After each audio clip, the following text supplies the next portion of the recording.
Alors là, il faut que je vous explique un truc vraiment sérieux. C'est comment lâcher prise au lit.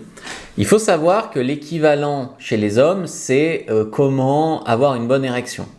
L'équivalent des problèmes chez les hommes de comment avoir une bonne érection et tenir assez longtemps au lit pour satisfaire une femme, c'est chez les femmes comment parvenir à se lâcher au lit et avoir des orgasmes. Donc il faut savoir que c'est l'équivalent, mais c'est un problème tout à fait différent, même s'il y a des racines communes dans le fait par exemple que c'est en partie mental. Alors, comment lâcher prise au lit? Pourquoi est-ce que vous pouvez avoir du mal soit à avoir des orgasmes, soit à avoir des orgasmes très forts, soit avoir des orgasmes à deux alors que vous en avez seul, soit être multi-orgasmique, c'est-à-dire avoir plusieurs orgasmes lors d'un même rapport, et également même squirter.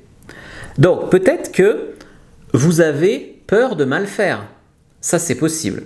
C'est-à-dire que vous êtes tellement dans votre tête à vous dire je ne vais pas faire forcément une bonne fellation, donc j'en fais pas, est-ce que j'en fais, est-ce que je fais bien, etc.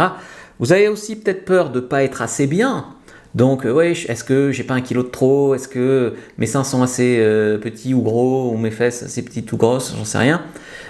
Ça dépend des cultures. Donc tu vois, il y a beaucoup de jugements où on est dans sa tête. Peut-être que y a des choses que vous aimez au lit qui vous feraient décoller, mais vous n'osez pas le dire à l'autre.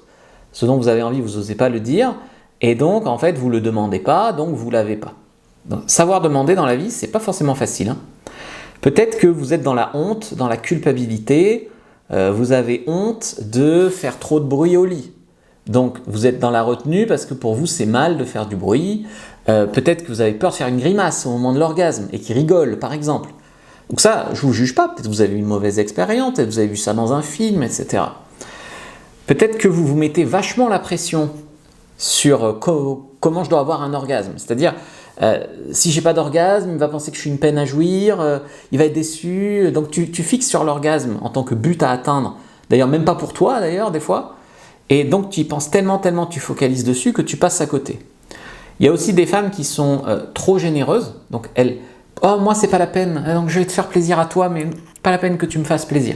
Trop généreuse, pense qu'à lui. Ça, c'est aussi un problème. Et puis, il y a tout ce qui est complexe. Complexe, d'ailleurs, des fois, n'est pas avéré. Hein. J'aime pas mon nombril, j'ai un peu de cellulite là, il n'y a que toi qui la vois, mais tu fixes dessus et donc tu n'es pas dans le moment. Et toutes ces choses-là font que tu n'arrives pas vraiment à lâcher prise au lit.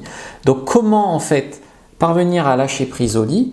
Il va falloir déjà apprendre toute seule à lâcher prise et ensuite arriver à lâcher prise à deux et notamment dépasser tout ça, ce qui va être beaucoup des blocages donc d'ordre psychologique et d'ordre aussi physique. Donc pour ça, si tu veux, je t'ai préparé une fiche sur le lâcher prise. Le lâcher prise, c'est pas qu'au lit, c'est aussi dans la vie de tous les jours. Donc tu peux prendre ta fiche, première description de la vidéo, lien en commentaire épinglé. Je te prépare une masterclass sur le lâcher prise au lit ici. Et si tu veux aller plus loin, et je te le conseille vivement, tu vas sur fabricejuliensecret.com et tu prends le guide du lâcher prise sexuel.